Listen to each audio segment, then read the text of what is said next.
Something that is absolutely critical for everyone to pay very close attention to and proactively work on is good posture. In the age of technology, looking at phones, working on computers, streaming movies on tablets takes up much more time in our day than what we think. In fact, according to a poll taken in June of 2020, the average adult will spend 8 hours and 12 minutes per day looking at either a computer or a mobile screen. In this video, I'll show you 3 very simple but effective movements that will stretch and strengthen the muscles that help improve posture. Let's do it.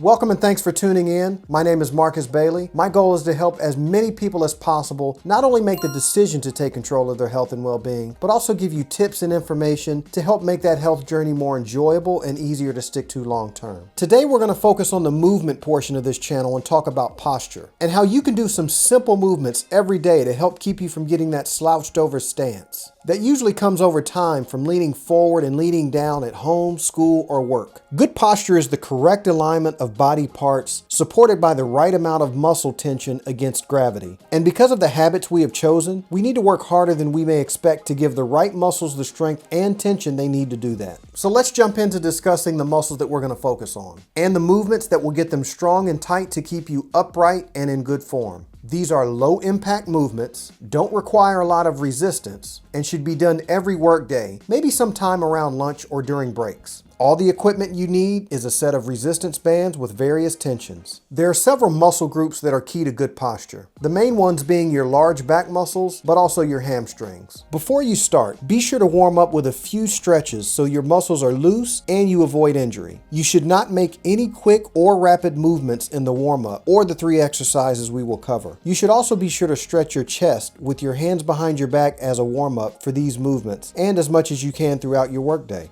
Movement number 1, the reverse fly. Flies are normally done by extending your arms to your side, then bringing your hands together while your arms remain extended. The resistance comes from weights and gravity if you're lying flat, or from a machine or cables if you are upright, and the exercise strengthens your chest or pectoral muscles. Here, we will reverse that motion and start standing straight up, core tight, chest out, and with our arms extended but not locked in front of us. First, as a warm-up, perform the motion about 10 times with no resistance to make sure you have the right pace and are loose. Then, while holding a resistance band with both hands, we will pull our arms back until they are at our side. Careful not to try and overextend backwards. The tension shouldn't really start getting noticeable until you are about halfway through the movement backwards. During a reverse fly, you work the rhomboid muscles in your upper back and shoulder region. These muscles are used to pull the shoulder blades back. You should do at least 3 to 5 sets of between 10 to 15 repetitions per day of these. Key point, you don't want to use a resistance band that causes you to struggle to pull it back or one that gets you tired only after a few repetitions.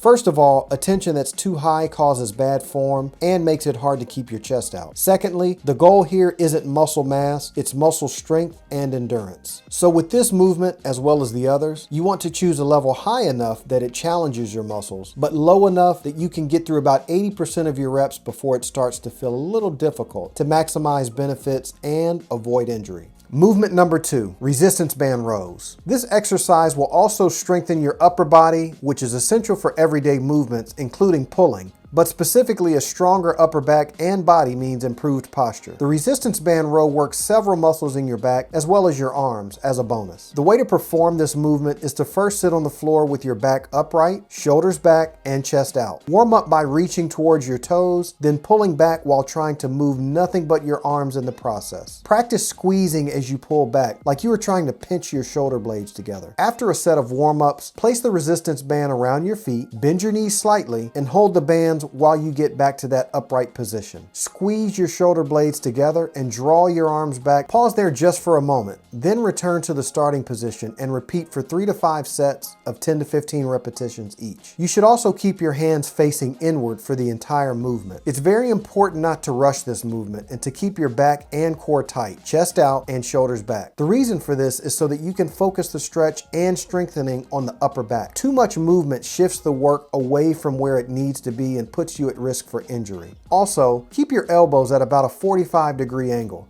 If you pull the bands back towards your chest or hips instead of your ribs, you are putting stress on your shoulders. Movement number 3. Resistance band Romanian deadlifts. This is one of the single best exercises you can do for developing your posterior chain, which includes your hamstrings and lower back. It's even more important with this movement that you warm up with no resistance bands first. Practice keeping your back straight, core tight, feet about 6 inches apart, and knees slightly bent. The object is not to go all the way down to the ground or to lean all the way back. You will go just from beyond a 90-degree bend on the way down, just enough to get a small stretch in your hamstrings. Then just beyond a 45-degree bend as you extend upwards. So you are able to keep your back straight and the emphasis stays on your lower back. Of course, if you have any back problems, pains, or issues, you will want to see your doctor first before trying any of these. After you've warmed up, you will put the resistance band under your feet and then grab each end. You want some tension at the beginning bottom part of the movement, but not a lot because you don't want to create a strain as you extend upward.